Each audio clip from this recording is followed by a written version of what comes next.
myself quickly. My name is Father Rudy Vela. I am the Vice President for Mission, and I'm the Rector here at St. Mary's University. And it's a pleasure to have you here tonight for our second CIT experience during this academic year. Before we go any further, we have some very special guests with us tonight. We have some seminarians from our neighboring institution right down the road over here.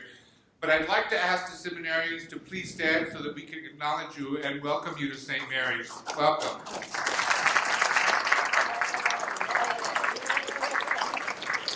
It's an honor to have you with us.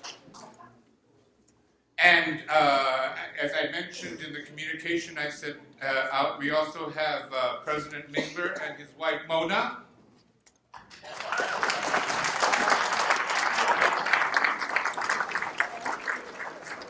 We have members from Our Lady of the Lake University here. Our Lady of the Lake people, stand up. I thought I saw it. Well, okay. But we have Oblate School of Theology, and we have Incarnate Word here tonight too. Some of the people representing Incarnate Word. And then several of our faculty and staff who are also here tonight. So that we can get going, people, there's still some chairs up here in front. Ladies, there's some chairs up here, please.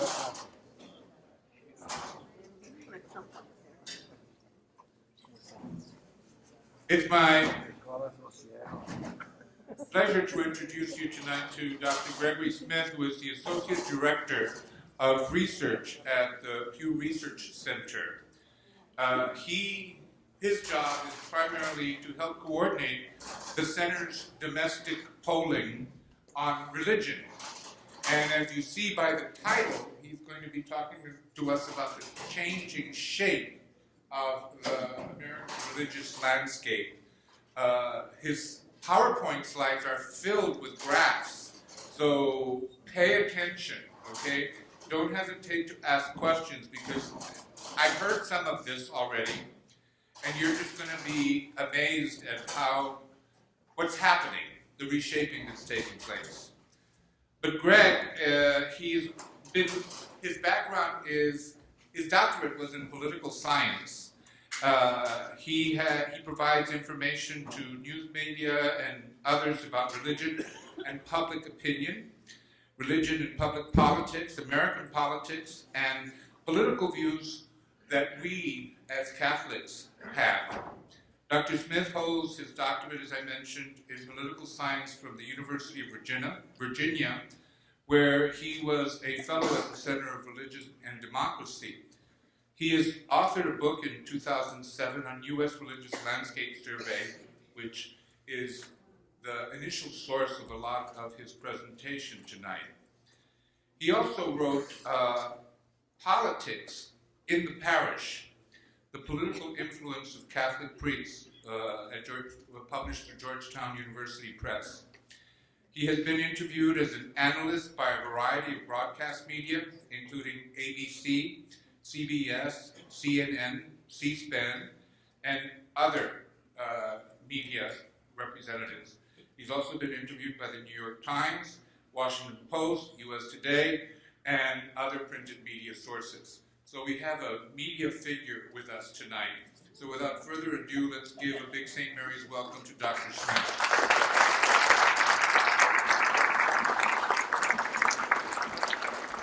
Well, thank you very much for that very kind introduction, too kind, and especially for the invitation to come and be here with all of you this evening. I've really been looking forward to it. I've enjoyed my time so far in San Antonio. I've really enjoyed getting to see some of your great university, and I'm looking forward to our time together. Over the next half hour, 45 minutes or so, what I'd like to try to do is to share what our research suggests about the changing shape of the American religious landscape and what these changes mean for Catholicism in particular, Catholicism in the United States. I'll focus in particular on the growth of that group of people who say they have no religion. And please excuse me, I'm going to refer to this group for the rest of this presentation as the nuns. The N-O-N-E-S, not the N-U-N-S. So I apologize in advance. I hope that's okay. When I use that term, I don't think there are any exceptions. When I use that term throughout the rest of this talk, that's the group that I'm referring to. But we'll see that the growth of the nuns is really one of the most important changes underway in the American religious landscape. We'll also see that while the nuns have been growing as a share of the population, the Protestant share of the U.S. population has been shrinking, which is a real change in American history. I'll discuss some ideas about what's behind these trends, and we'll see that generational replacement, young people, are really one of the key factors that are driving these seismic changes. And I'll also consider the degree to which the growth of the nuns suggests that the United States might be becoming less religious. That is, to what extent is the United States secularized? I'll take a detailed look at the characteristics of the nuns. Who are they? Why are they nuns? And what are the prospects that they'll one day come to religion, come to identify with a religious group? And finally, I'll describe some of the key changes that are underway within American Catholicism, with a special focus on how the growth of Latinos within the Catholic Church is really changing the profile of U.S. Catholicism in significant ways. And then, of course, I hope we'll have plenty of time at the end for questions and answers. I'd be happy to try to field any questions you have, respond to any comments, get your thoughts. We can have a discussion. Let me begin, though, by saying just a few words about the Pew Research Center, about who we are and what we do. We are a nonpartisan, non-advocacy, non-profit organization. We don't take positions on political issues or in policy debates. We also don't take positions on religious issues. I'm Catholic myself, but in our research, we don't take positions on what's good for the church or bad for the church, or whether or not any of the trends that we'll see tonight are positive developments or negative developments. We don't take clients, and we don't conduct polling on behalf of any other organizations. It's really a luxury for me to be able to work at an institution like this that's really an independent research organization whose mission is to provide good, solid, up-to-date, objective information that policymakers and religious leaders and journalists and other interested observers can use to help understand important developments of the day.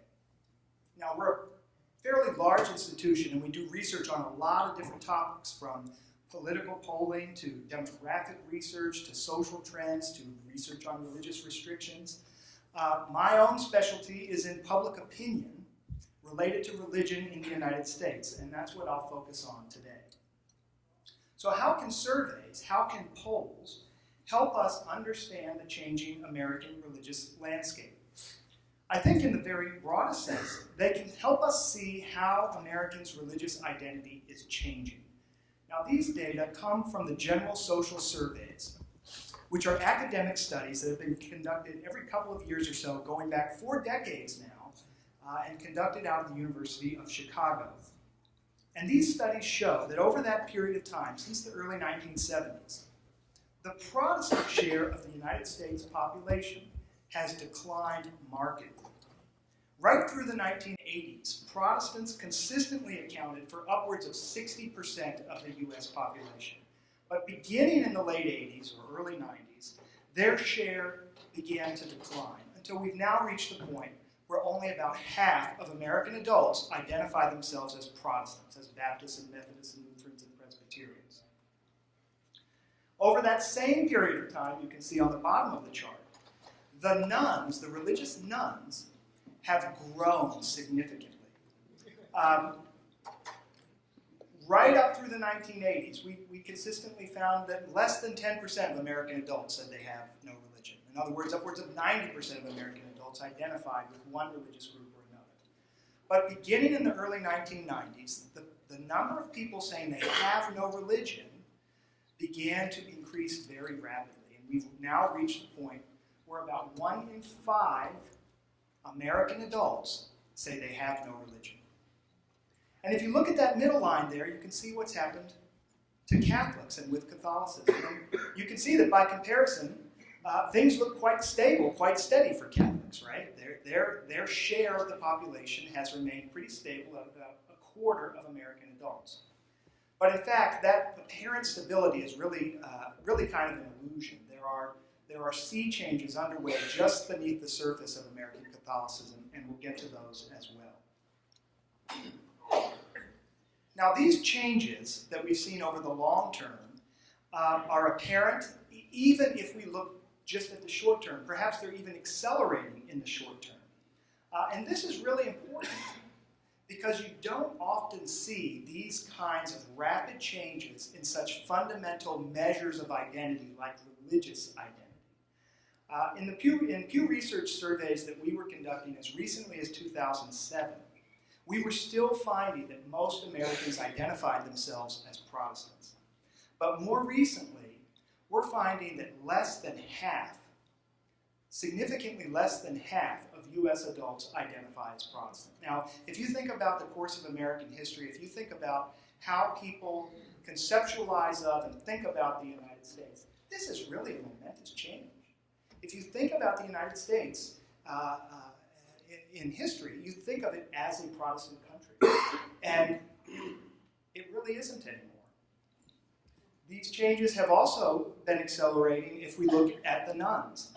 In 2007, as recently as 2007, we were finding that about 15% of American adults identified themselves as having no religion. Now that number is right at, possibly even a little bit above, 20% of American adults who say they have no religion. I want you to know one other thing about this chart, though, and that is take a look at the composition of the religious nuns. You know, you'll often see the nuns, if you think about popular accounts and what you see in the media, you will often see the nuns described or conceived of as non-believers, as people who are secular. And that's not really the case. In fact, only about 1/3 of religious nuns describe themselves as atheists or agnostics. The larger share don't describe themselves as atheists or agnostics. Rather, they tell us their religion is just nothing in particular. They're not necessarily non-believers. They're not necessarily a-religious or anti-religion. They're just not associated with any particular religion. That's a very important point, and we'll return to it in just a few minutes. Now, these trends are very broad-based. We've seen that both men and women have become less associated with religious groups over the last few years. We've seen this trend, this growth of the nuns among both college graduates and among those with less education. We've seen it among rich and poor. We've seen it in every region of the country. So these changes are very broad-based. They're very pronounced among whites, but we may even be beginning to see these trends among Hispanics as well.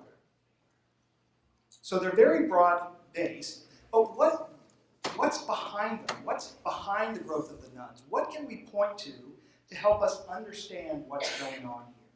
And here there's a lot to consider. There's endless possibilities. I'll touch on just a few. And I think perhaps one of the most important factors at play here is generational replacement.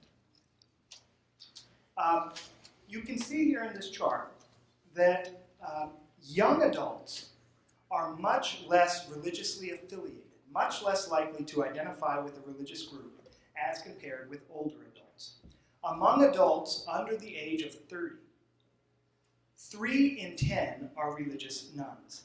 Among adults in their 30s and 40s, 2 in 10 are religious nuns. And among adults who are over the age of 65, just 1 in 10 are religious nuns. So there's a real generational factor going on here. Now you might wonder, might these young people become more religiously affiliated, more likely to identify with a religious group as they get older, as they begin to have families, as they settle down, as they begin to raise children? That is, isn't it the case that people tend to become more religious as they get older? As it turns out, the answer to this question is fairly complicated. There are some ways in which people do tend to become more religious as they age. And prayer, frequency of prayer, is a very good example of this. As people get older, they report praying more frequently. Now this chart's a little complicated. I'll try to walk through it quickly, but in a way that we can make sense out of it. It looks at people from different generational cohorts and how they've changed over time, how people within those cohorts have changed over time. The top line there takes a look at the greatest generation, people born before 1928. The second line down, the yellow line, takes a look at what's called the silent generation in popular terminology. And I really want to focus on that third line down, sort of grayish brown. Those are baby boomers. Probably many of your parents are baby boomers. And the chart is really pretty interesting. What the chart tells us is that back in the early 1980s, when baby boomers were in their 20s and 30s, about half of them, a little less than half of them, said that they prayed every day. As baby boomers got older, the frequency with which they prayed steadily increased.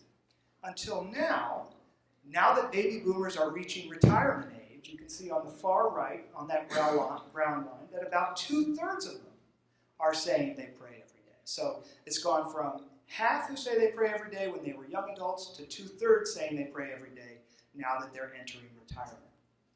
You see the same kind of pattern if you look at that fourth line down, the blue line. That's Generation X. That's my generation. 4 in 10, when people in Generation X were just entering adulthood, 4 in 10 said that they prayed every day. Now that Generation X is in their 30s and 40s, about half of them pray every day. So people do tend to pray more as they get older. We don't know why this is the case. It could be that as people begin to grapple with their own mortality, they turn to prayer. It could be that people turn to prayer to help them cope with health challenges. One of the other trends in American life that we've documented over the years is that more and more young people, after they finish college, are moving home and living in their parents' basements. It could be that drives middle-aged people to pray more as they get older. We don't know what's behind these trends, but they're unmistakable. People do tend to pray more as they get older. And in that sense, in that way, people do become more religious as they get older. But, and this is a very important but, religious identity, identifying with, affiliating with a religious group, is not one of the ways that people get more religious as they get older. This is the same kind of chart. It looks again at the 5 separate generational cohorts, and it examines the percentage of people, how the percentage of people within each of them who are religious nuns has changed over time. And what jumps out at me about this chart as compared with the last one is just how flat those lines are. Now, if people were becoming more religiously affiliated as they got older, then these lines should be sloping downward, because this is showing you the percentage in each generational cohort who are religious nuns. But we don't see that at all. In fact, if anything, we see just the opposite. Look at that third line again, that brown line. Those are the baby boomers. When baby boomers were just entering adulthood, 13% of them identified themselves as religious nuns. Today, now that baby boomers are entering retirement, 15% are religious nuns. So virtually no change over the course of their life cycle in the degree to which that group identifies as religious nuns. And you see the exact same thing if you look at Generation X. They're no more religiously affiliated today than they were when they entered adulthood 20 years or so ago. So generational replacement is one of the key factors that's driving this growth of the nuns. Young people today are less religiously affiliated than their elders. But even more importantly, and as you can see here, if you look at the top line, young people today are less religiously affiliated than any previous generation of young people ever has been, at least insofar as we can tell in the era of scientific survey research.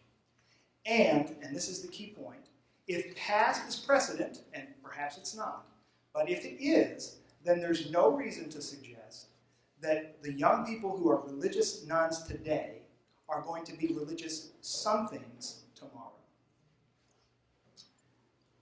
So generational replacement is a big part of what's going on here. Another obvious question that inevitably comes up when you're talking about the rise of the nuns relates to secularization. Is the growth in the size of the nuns an indicator that the United States is becoming less religious? Now here, there are some indicators that the U.S. may be becoming more secular. The share of people, for example, who say they seldom or never attend religious services has ticked up slightly but noticeably over the course of the past decade or so. We have also seen a long-term decline in the percentage of Americans who say they never doubt the existence of God. Back in the 1980s, when we first began asking this question, about 9 in 10 Americans agreed with this statement that I never doubt the existence of God. In recent years, we've seen this number begin to come down, and we're now finding that only about 8 in 10 Americans say they never doubt God's existence. So there is some evidence that the United States could be becoming less religious. However, there are other measures on which religious commitment looks quite stable. The number of people, for example, who say that religion is very important in their lives really hasn't changed very much in recent years. And the number of people who say that prayer is an important part of their daily lives hasn't changed at all over the last couple of decades. And it's certainly the case that the United States is much more religious than much of the rest of the industrialized world. So while the growth of the nuns could reflect a degree of secularization, it could also be, I think it is also the case, that part of what's going on is that people are changing the way they describe themselves and identify themselves religiously to better match their levels of religious observance, which haven't actually changed very much. I know that's kind of complicated. Here's what I mean by that. Look at this top line here. That line looks specifically at the group of people who say they seldom or never attend religious services, and at the share of them who describe themselves as religious nuns. And what it shows is that back in 2007, among people who seldom or never attend religious services, about 4 in 10, about 38% identified as religious nuns. In 2012, among people who seldom or never attend religious services, the number who describe themselves as religious nuns had grown by 11 percentage points. We've now reached a point where about half of those who seldom or never attend church say that they have no religion. But look at those bottom lines there. Look at those lines for people who attend religious services more often. By comparison, they are quite flat. Virtually everyone who says they attend religious services once a week is affiliated, it identifies with one religious group or another. Now, on one hand, this is obvious. Of course, people who go to church every week are going to identify with whatever church it is, whatever religious group it is that they attend. But what this chart shows is that virtually all of the growth of the nuns that we've seen in recent years has come among people who seldom or never attend religious services. And here's the key point. These folks were not attending religious services in the first place.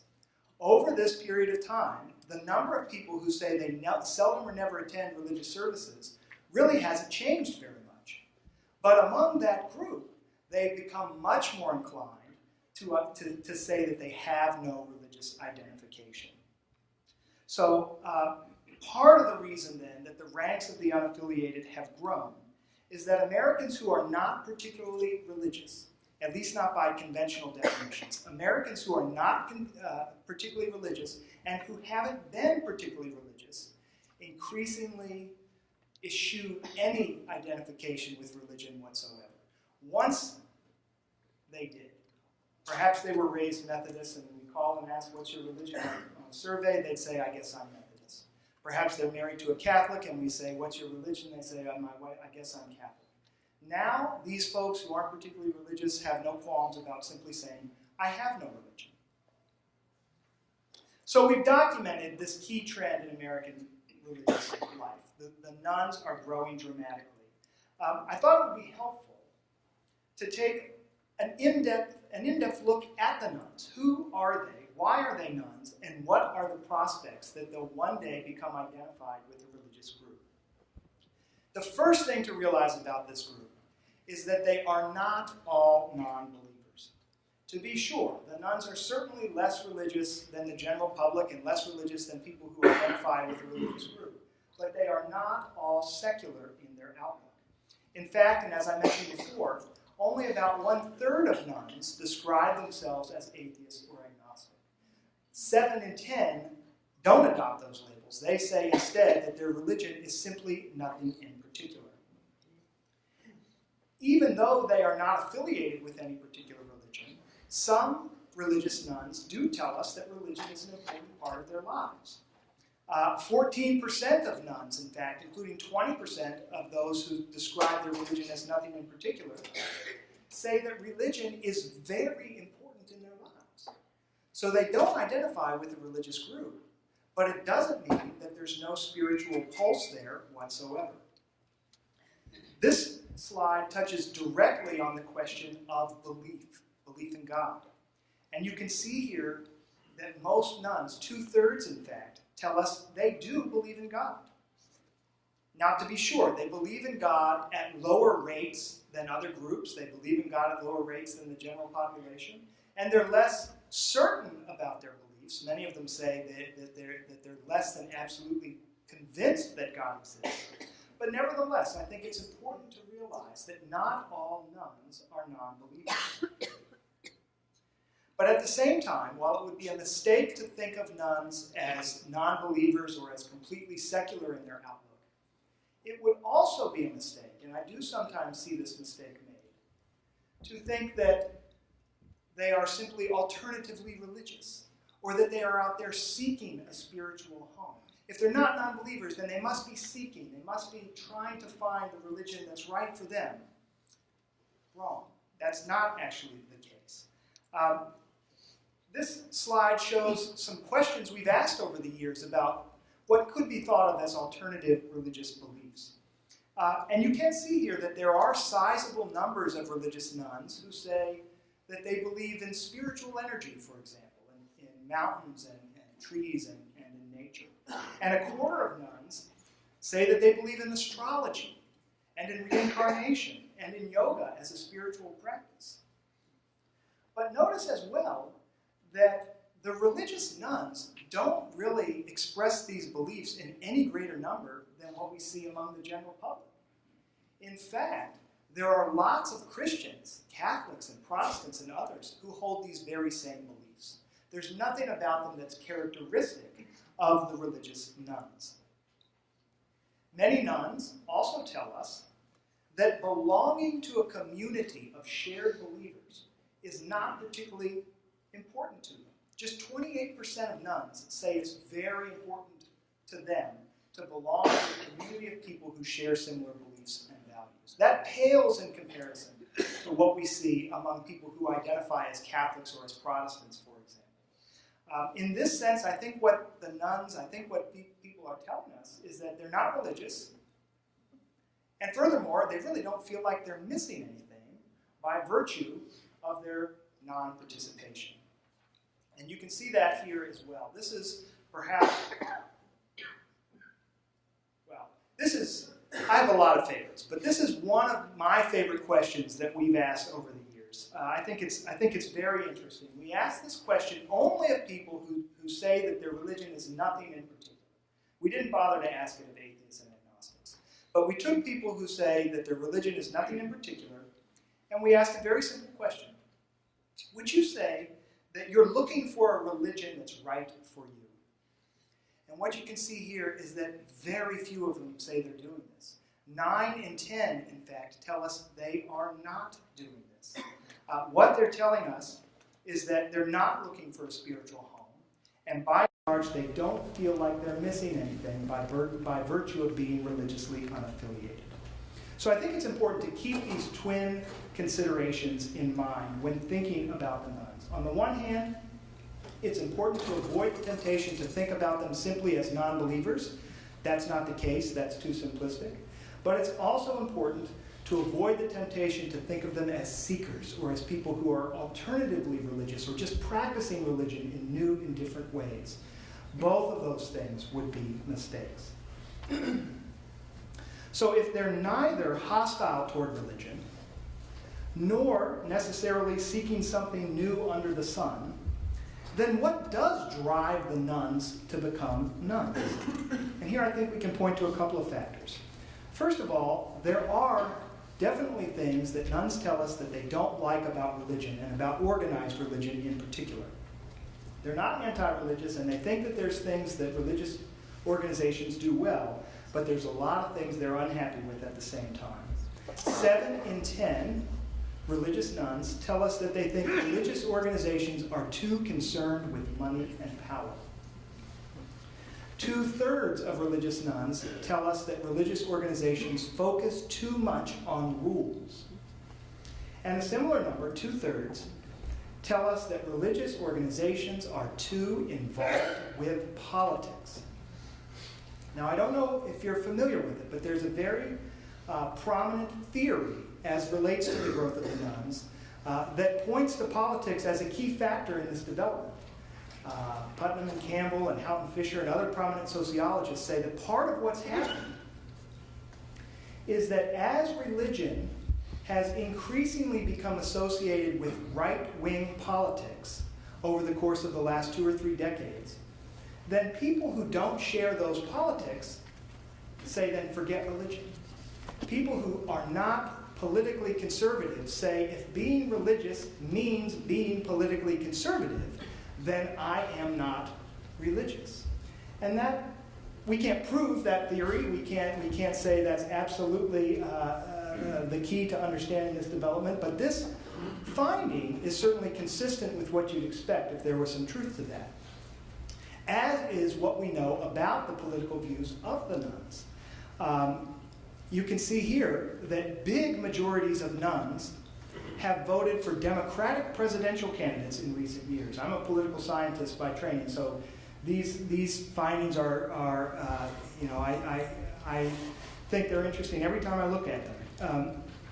One key point to make here, if you're interested in politics, is that the religious nuns are in fact almost as strongly Democratic in their voting as evangelicals are Republican, right?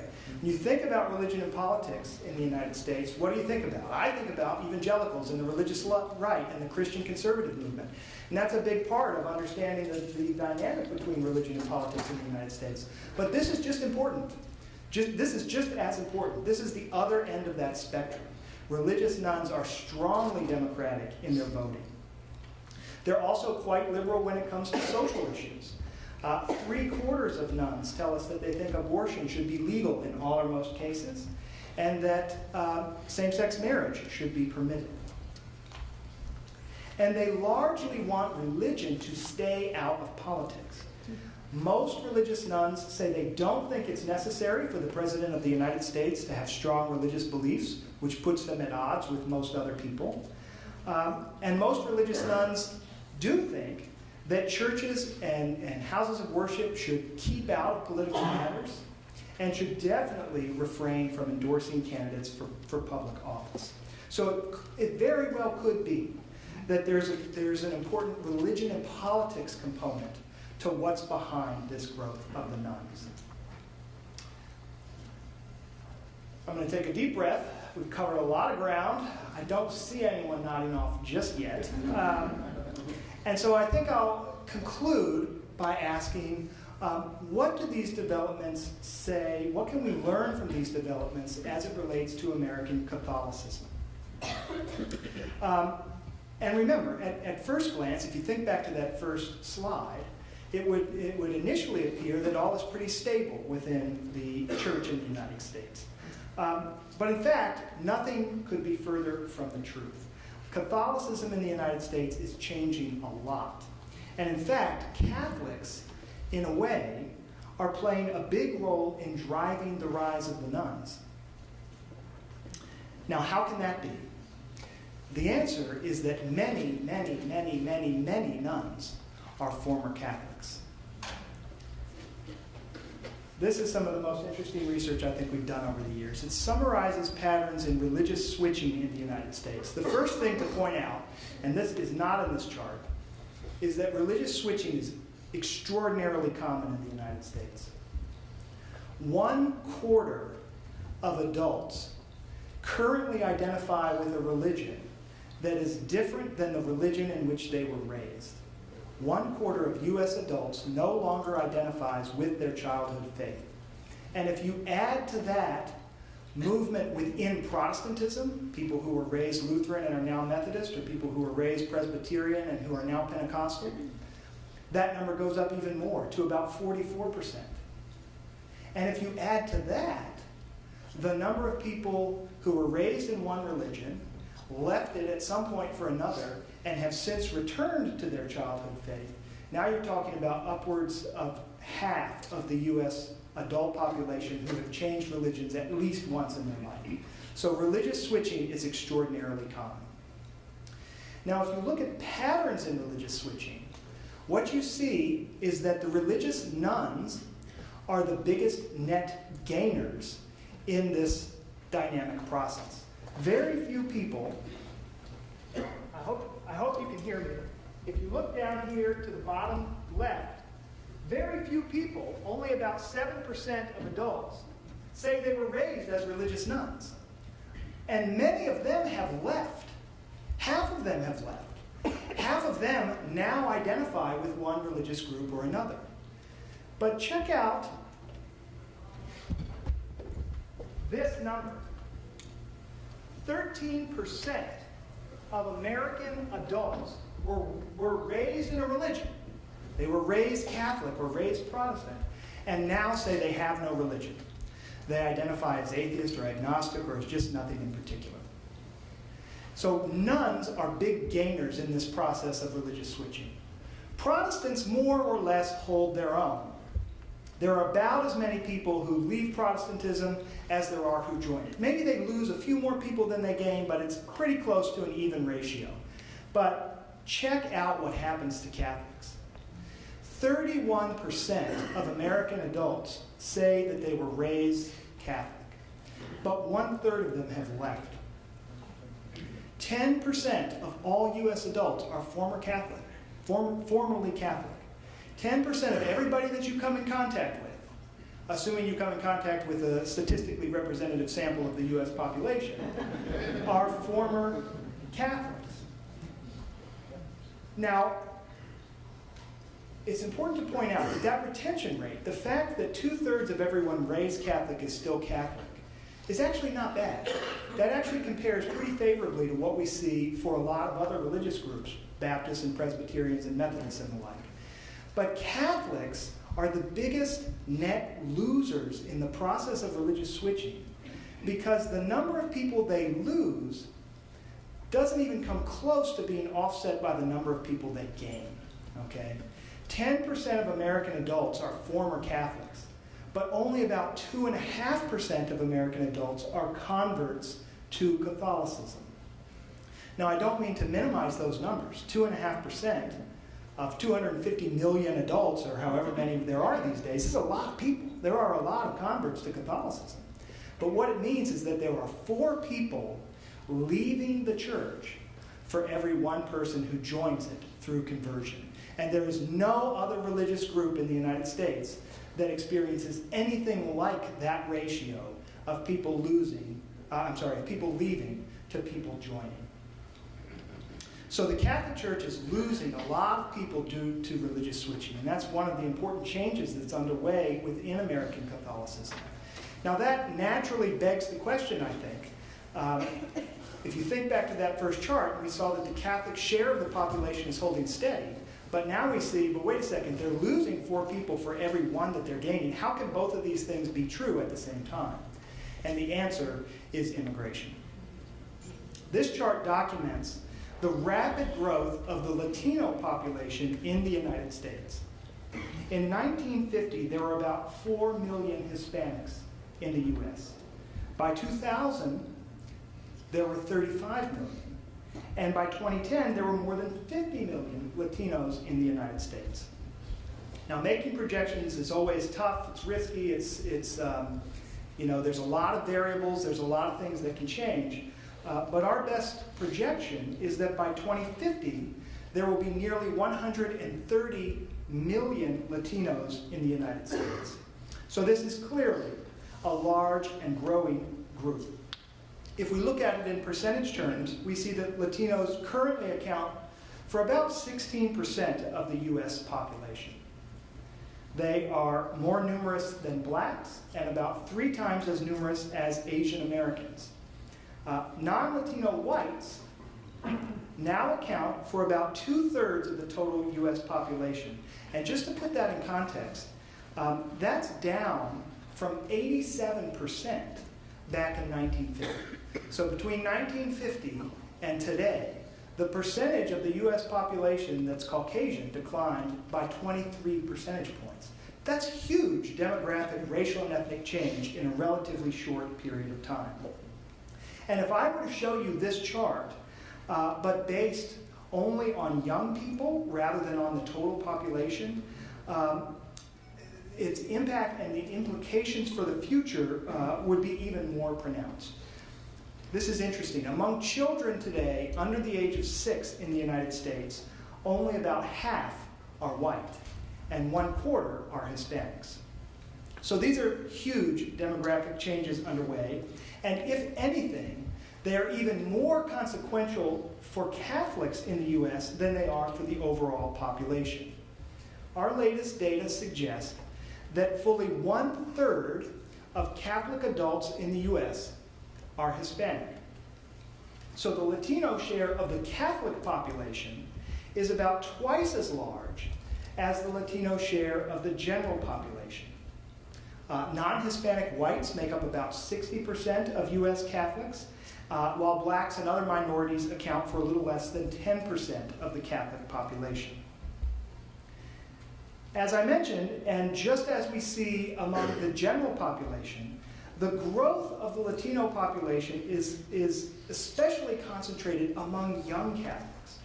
Among Catholics over 65, for instance, only 16% are Latinos. And among Catholics in their 50s and early 60s, about 1/4 are Latinos.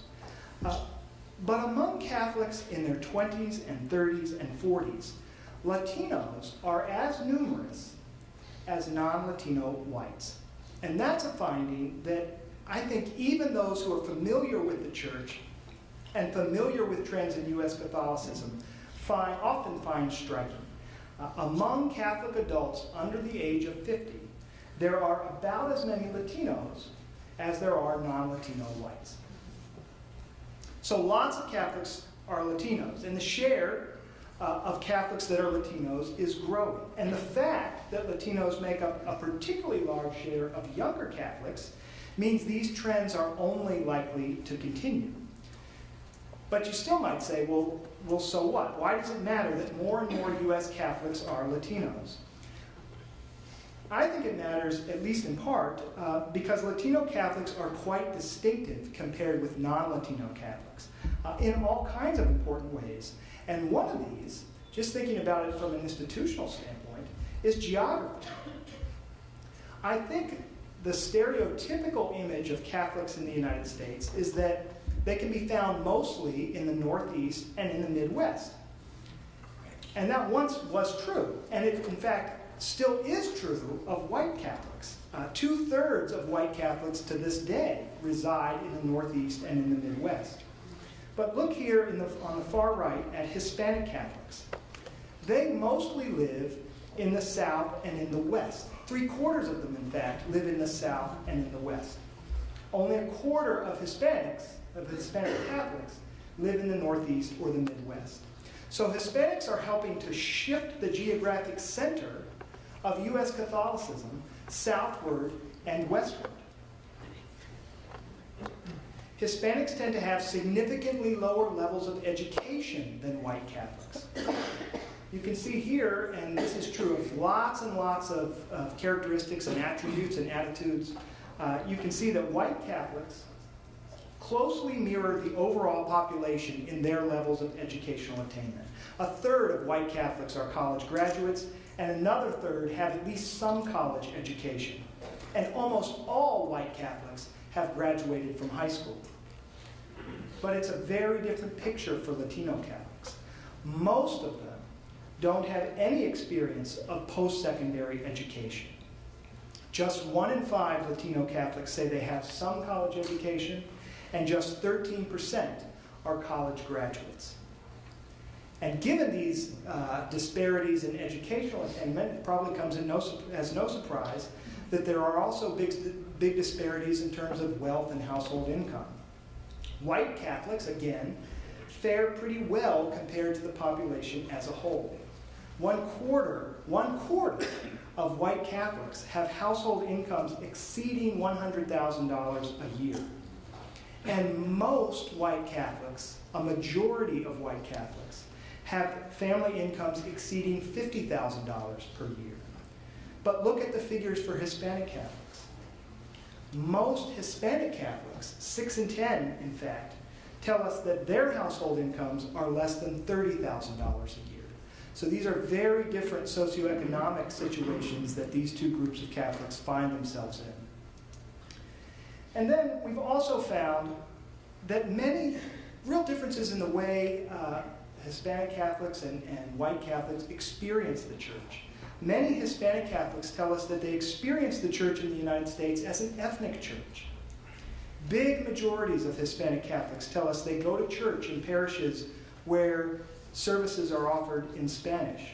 And most Hispanic Catholics tell us they go to churches where they have Hispanic clergy, and even where most of the other people who are in the pews with them are also Hispanic. Now, this doesn't necessarily mean that these are solely Hispanic parishes. Obviously, many of these parishes are in urban or suburban areas that provide services and outreach both to white Catholics and to Hispanics. But nevertheless, even though these are two groups in the same church in the United States, they often experience the church in very different ways, and oftentimes in separate ways. I think I'll stop there. I hope that this has been helpful. I hope it's been interesting. I hope at least some of it has been new. If I could sum up and leave you with just a couple of takeaways, the key one would be that there are big changes underway in the American religious landscape, and the growth of the religious nuns is perhaps the most important of those. There are a number of factors behind that trend, including generational replacement, possibly some secularization, and religious switching with people leaving the religions of their childhood, including Catholicism, to say that they have no religion. And we need to be careful about generalizing about the nuns. They are not simply non-believers, but nor are they spiritual seekers just out there looking for the religion that's right for them. Many of them tell us that they're just not associated with any particular religion. They don't feel like they're missing anything by virtue of that, and they're not looking for a religious place to call home. Catholicism is also changing. The church's share of the population is more or less stable, but the church loses more members through religious switching than any other religious group in the country. And the racial and ethnic composition of American Catholicism is also undergoing transition, and related to that are important developments in the socioeconomic status of Catholics in the United States. I'm looking forward to answering your questions and responding to any comments that you might have. Let me also just reiterate that all of this information is available in one form or another on our website for free. This PowerPoint is not available, but all of this information comes from our various reports, which we do make available. If there are any aspiring data analysts in the crowd or statisticians, we also make all of our data sets available so you can do your own analyses. And as I mentioned at the beginning, we also do lots of other kinds of research. So if you're interested in demographics or in politics or in technology and other developments in American society, I'd really encourage you to check out our website. Sign up for various newsletters that we offer. I hope that we'll have something that can be of use to you in your studies, but just going forward on topics of interest. So thank you again.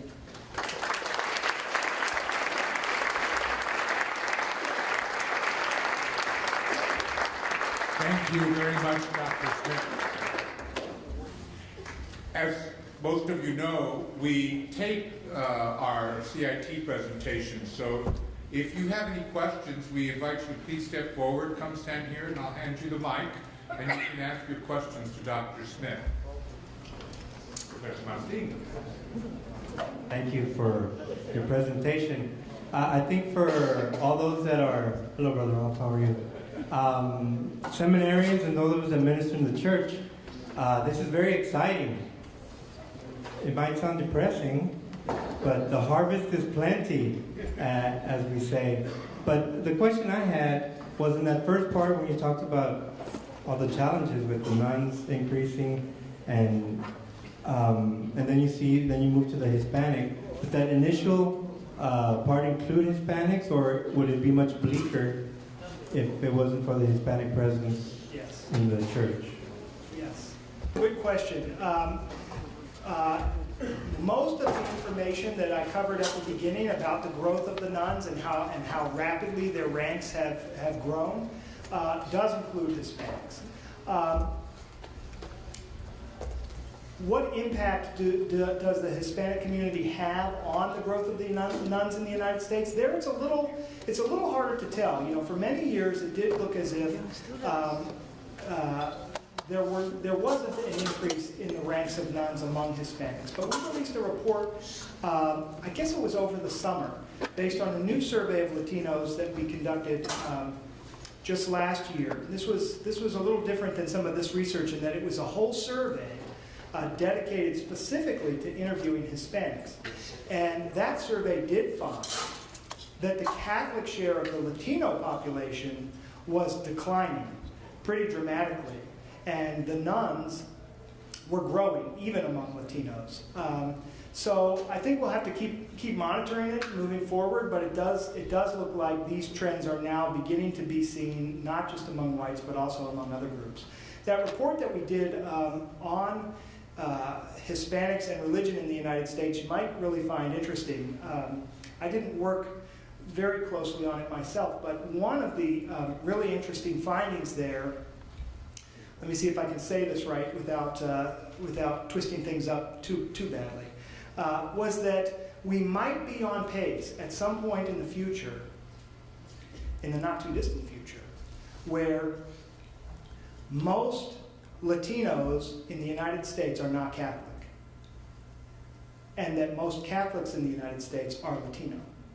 Does that make sense? So it found that the Catholic share of the Latino population is declining, but the Latino share of the Catholic population is growing. So it would be it would certainly be an interesting development if we reach that point where most Catholics are Latino, but most Latinos aren't Catholic. We're not there yet. But if current trends continue, we may get there at some point. Hi, I'm Friar Paul Schlomer, a conventual Franciscan. I had two questions. One, if I understood the statistics right, I know you concentrated mostly on Christians, but you always hear about the rise of other religions, Jews, Muslims, Mormons, maybe. Yeah. It looks to me like that has not changed at all, if I'm reading that correctly.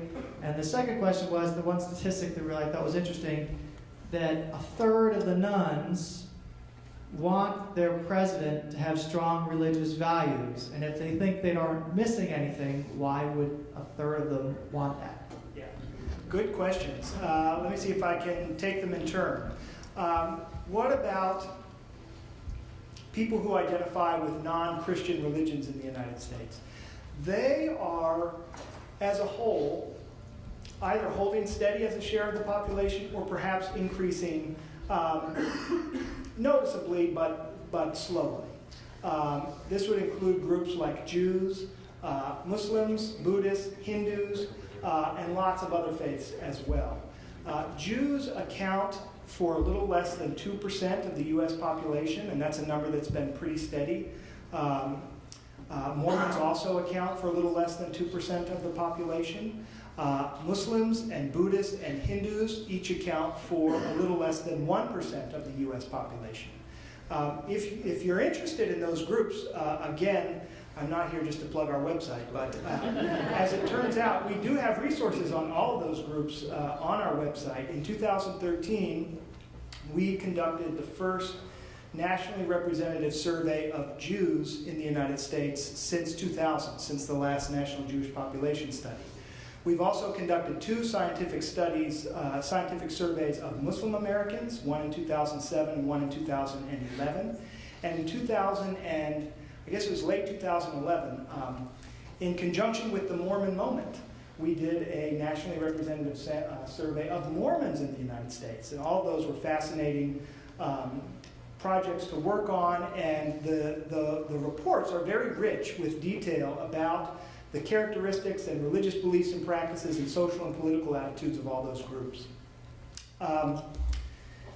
How can it be that a third of nuns, or it might be a third of those who say they have no particular religion, which is a subset of the nuns. Nope, it's nuns as a whole, say that they want to have a president who has strong religious beliefs. I think what you're seeing there is just more evidence of the fact that being a religious nun, saying you have no religion, doesn't mean that you're a non-believer. And it also doesn't mean that you don't think that religion can play an important role for good in society. We see, for example, that lots of religious nuns, and other people as well, but including lots of religious nuns, tell us that they think that churches and other houses of worship play an important role in providing help to the needy in society. Many religious nuns tell us that they think religious institutions play an important role in helping protect and preserve morality in society. So there are many nuns who have the view that religion plays a positive role in some ways. It's just that that's accompanied by negative, by concerns as well. The acknowledgement of the good on the one hand is accompanied by concerns and criticism on the other. And I think that's what you're seeing reflected here. Don't tell us your morality. What's that? Like they're saying, don't sell us your morality. Right. Do the good deeds. Yes. Right. I think that's exactly right. Hi, my name is Josué Martinez. I'm a senior student here, and I just had a question about religion. You're the statistician here, but I was just wondering the northern states versus the southern states, who's more religious as time progresses? Yes. Tough question. It's a tough question actually because I hope this isn't too wonky, but finding a measure of religion or religious commitment or religious engagement that cuts across religious groups is actually really hard. In other words, saying one group or one area is more religious than another relies upon having a measure of religion that applies equally well to people of different religious faiths. We think religious attendance is probably the best proxy measure that we have for that. That does seem to work pretty well for both Protestants and Catholics, for example. Prayer is probably also okay, but a lot of other things are kind of problematic, and I've spent a lot of time over the years trying to find measures that work for this purpose. Imagine a question, for instance, that asks about your view of the Bible. Do you think that the Bible is the Word of God and should be interpreted literally word for word? For evangelical Protestants, that's a great measure of religious commitment or sort of religious observance. It's a measure of how religious someone is. But for Catholics, that wouldn't work at all. There are Catholics who say that they hold that view, but whether or not that makes them somehow more religious than Catholics who don't hold that view isn't entirely clear. So that's a long way of saying I don't have a really good answer to your question. However, I would just offer a couple of observations. One is that On some of these conventional measures, frequency of prayer, how important people say religion is in their lives, how often people say they attend religious services, to what extent people identify with a religious group. On those kinds of measures, the South tends to be much more religious. I say much more, that might be a stretch. Significantly more religious than other areas of the country. That label, the Bible Belt, really does fit in that sense. The West and the the West and the Northeast tend to be somewhat more secular. There are more nuns in those places. Belief in God tends to be a little bit lower, with the Midwest kind of falling somewhere in between. Does that help? Yeah, I was going to touch, like, big cities, are those people more secular than little small cities?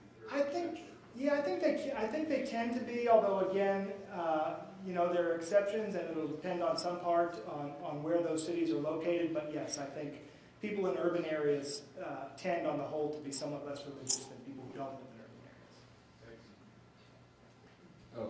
Oh, my name is Joseph Sandoval, I'm a student here at St. Mary's. I was wondering about the nuns, the group of nuns that you found who left their faith, if I saw that correctly. Was there any prevailing trend, political attitudes or social attitudes that, I guess, provided a reason for that? Yeah, I'm glad you asked, and I'm prepared for your question. Let me fast forward here to the end. So I have this slide here that I did not cover in my remarks, but that I think is really interesting and might speak to your question.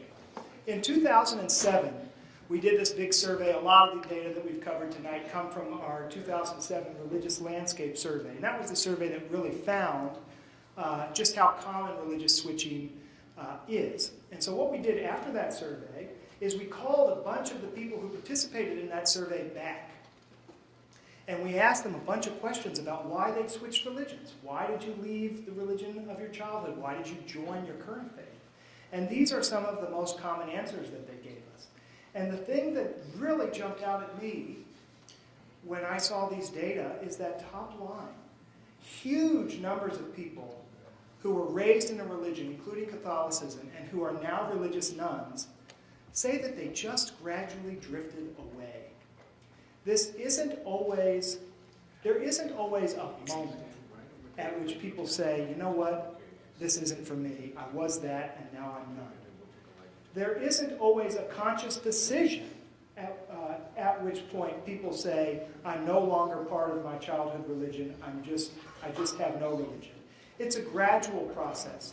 Many people fall away gradually over time without thinking too much about it, and without making a concrete decision. Other reasons that people give us probably aren't surprising. They just stop believing in the religion's teachings. Their spiritual needs weren't being met. They were unhappy with the church's teachings about the Bible. One of the things that I found interesting about former Catholics is that the answers people gave to these questions really depended on where they wound up. So one of the things we looked at was former Catholics who became evangelical Protestants as compared with former Catholics who became mainline Protestants. And many former Catholics who became mainline Protestants, Methodists and Lutherans and Presbyterians, cited kind of, I don't know what the right term is, but almost pragmatic, everyday reasons. I moved to a new community, and this church was more convenient. I happened to marry someone who was an Episcopalian, and so now I'm Episcopalian. Whereas former Catholics who became evangelicals cited things having to do with belief or even theology. They were attracted to evangelicalism because it took a more literal view of the Bible than the Catholic Church. They were attracted to evangelicalism because it offered a more personal experience of Jesus, or because it offered a more concrete set of rules to live by than Catholicism. So that dichotomy between those two groups I thought was interesting. Yeah. I'm Father Paul Keller. I'm a Claretian missionary, and Father's limiting me to one question, so I had to cut. One question is concerning the slide on the numbers of leaving Catholicism, leaving Protestantism. So if if I'm a Catholic and I become a nun, or I become a Episcopalian, it's counting as leaving. But if the category is Protestantism, and I was born a Pentecostal and became an Episcopalian, that doesn't count as leaving. So do you have statistics on that, or does that skew? Because it could make it look like there's a lot more people leaving Catholicism than Protestantism, but it's apples and oranges, because Episcopalian could be a lot more similar to Catholic than Pentecostal. Right. I think it is. I think you're right. I think it is apples and oranges in a sense. The movement from one Protestant denomination to another, that can be a really significant change. But you can but in some cases it's not as big a jump as leaving Catholicism. However, we do have those data. I don't have slides on them, but they are in our report on the 2007 Religious Landscape Survey.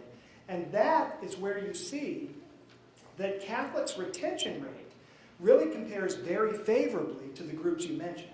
If you forget about Protestantism as a whole and you just look at denominational families within Protestantism, so you just look at Baptists and Episcopalians and Lutherans and Presbyterians, their retention rate tends to be about the same or even worse than the retention rate for Catholics. That is to say, Catholics do a better job hanging on to their childhood members than many of those Protestant denominational families do. The big difference, though, is that those Protestant denominational families do a much better job than Catholics in attracting new members. So what's really distinctive about Catholics is not the fact that 1/3 of everyone who is raised Catholic is no longer Catholic. That's interesting, it's important, but it's not what's distinctive. There are lots of religious groups who fare worse than that in hanging on to their religious, their childhood members. There are no religions that have 4 former members for every one person who's joined the way Catholicism does. That's what makes Catholicism the biggest net loser in this process. It's the ratio of people leaving to people joining. And there are no Protestant denominational families or other faith groups that we can analyze that have anything like that ratio. There are some that have a ratio that might even approach 2-to-1. No one has a ratio that's 4-to-1. So. I've been reading Vern Bengtson's work on socialization of people into their parents' religions. Yes. And the groups that did not rely on the congregation or the denominational school, liberal Protestant and Catholics, case in point, but those that had structured family religious socialization events, right. Many of the evangelicals and certainly the Mormons, those are the ones that retained their children.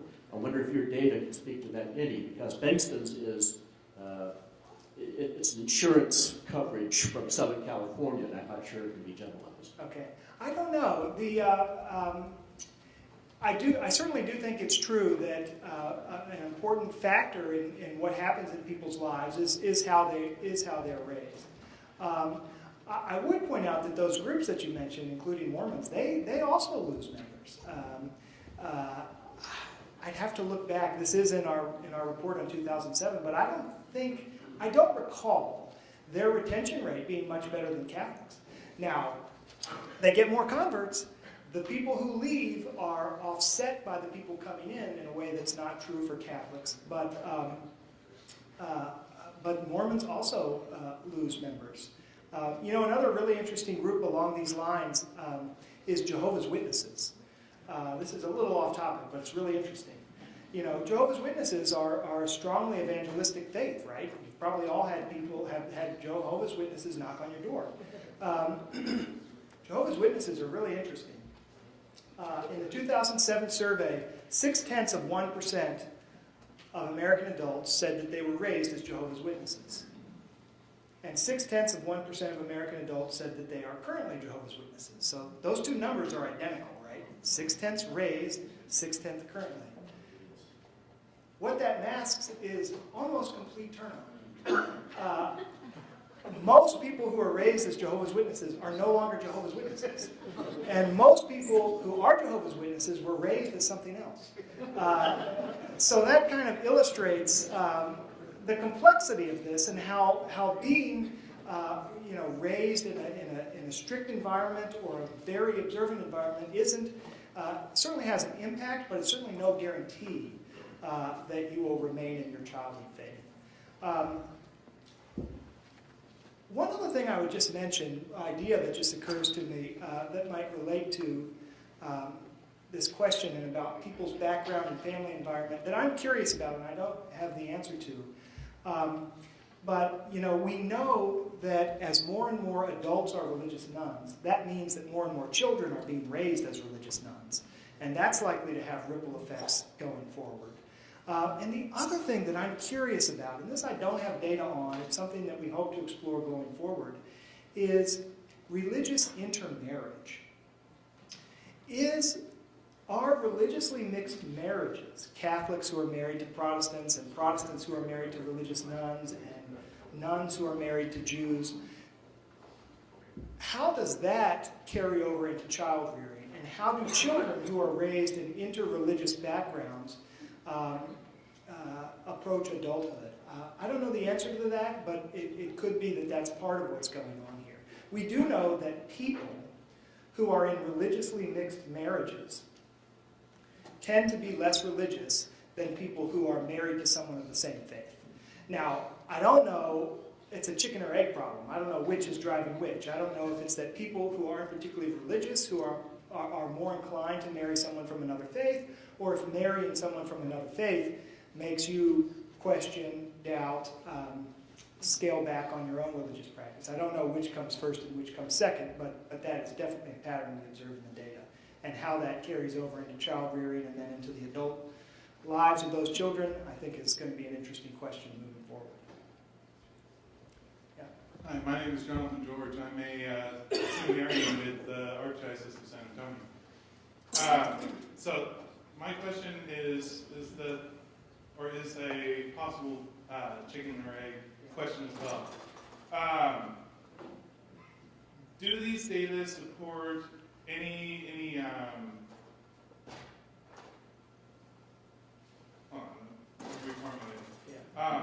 do these questions, or do these data support any questions concerning the secularization of society, as in what's driving the secularization of society? Is it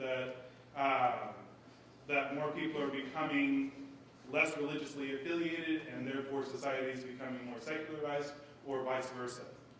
Yes. Well, no.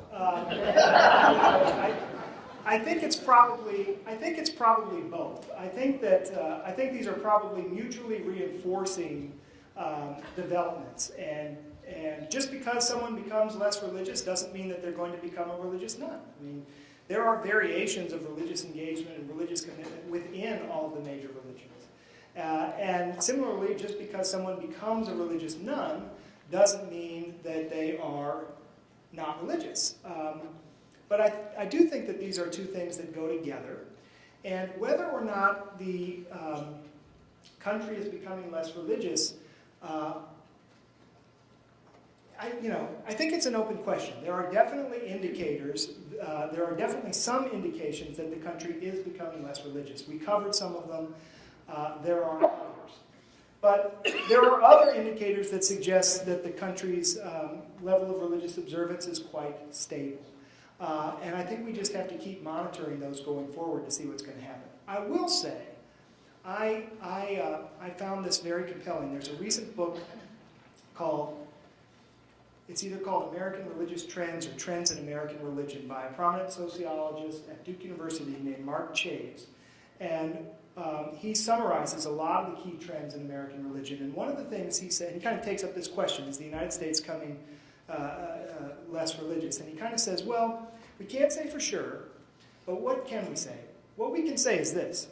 There are some indicators of religious observance that are going down. There are some that are steady, and there are zero that are going up.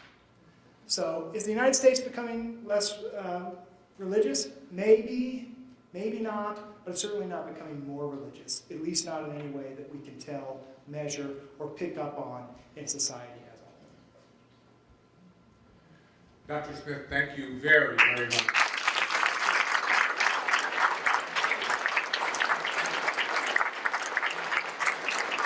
I was very remiss at the beginning when I was introducing a number of different institutions that are represented here tonight. And I forgot to mention Central Catholic, my alma mater. So will the boys, the men from Central, please stand.